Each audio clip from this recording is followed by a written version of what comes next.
محترم مسلمانانو خویندورونو د اختر د ورځې انتهایی مجربه وظیفه ده. تاسو دا وظیفه د اختر په ورځ وکئ، انشاءالله العزیز الله پاک به ستاسو هر خواهش پوره کوي، هر حاجت پرې پوره کوي. دغه رنګې الله پاک به تا ته بښنه کوي، الله پاک به ستا په قبرونو کې انوارات دا ور راهیل کړي. ستا چې څومره خپلوان وفات شوي دي، څومره کسان دي، یا څومره امت مسلمه ده، د هر چا په قبر کې به الله پاک زر زر انوارات دا ورولېږي.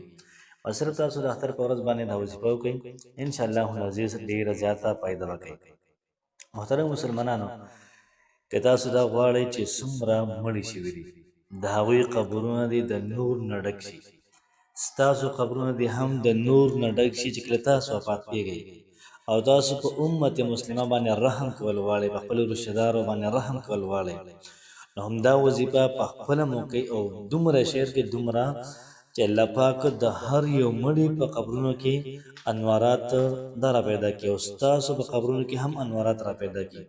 د هغې په برکت به الله پاک ستاسو تمام حاجات پوره کوي او څومره ته مشکل کې نه مشکلات الله پاک اسانوي، ځکه چې ته د بل چا مشکل اسانوي، الله پاک به ستا مشکل لازما اسانوي.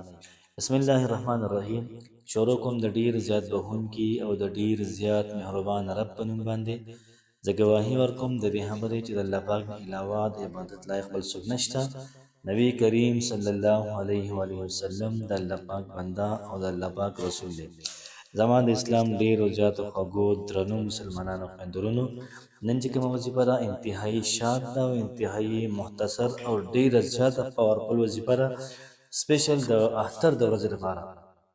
تاسو به داسې وکئ چې د اختر په ورځ چا دا وظیفه وکړله، فرمایي چې الله پاک به د دې انسان په قبر کې زر انوارات دا ور داخل کړي او چا ته چې دا ور وبخو نو د هغه خلکو په قبرونو کې هم الله پاک زر زر انوارات او نورونه دا به الله پاک ور داخل کړي.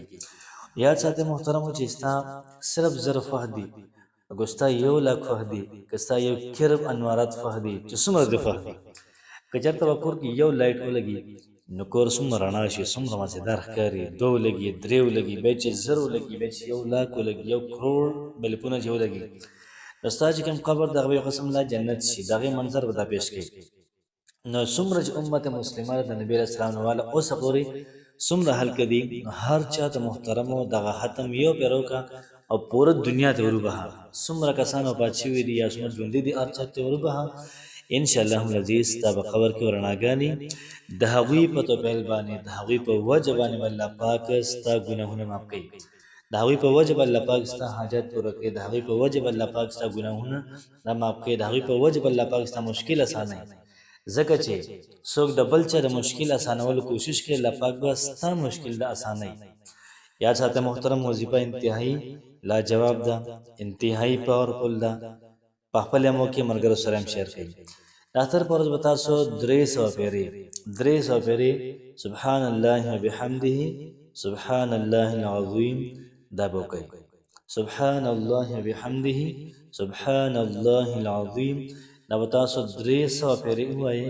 انشاءالله العزیز چې څومره خلکو ته ته بهې دومره به ستا ثواب سیوا کېږي، چې څومره ته بهې دومره به ستا ثوابونو کې کمی دا نه راځي. کوشش وکړئ محترمو په خپل هم دا وظیفه وکړئ. کور کې مور ده، پلار ده، خوریانې دي یا ښځه ده، بچري لوریانې دي، هر چا سره شیر کړئ چې هر څوک دا وظیفه وکړي، ډېره زیاته فایده به وکړي. دا خو د کون خبره شوله. دغه رنګې ته شیر کړي په کلي، علاقه، ګاونډ، ملک، دغه رنګې صوبه، دغه رنګې نورو څومره ممالک دي، هر چا ته به ورسېږي نو هر څوک دا وظیفه کوي نو زما به هم پکې ثواب کېږي او ستاسو به پکې هم ثواب کېږي. الله پاک مو خوشحاله آباد ساته. السلام علیکم ورحمة الله وبرکاته.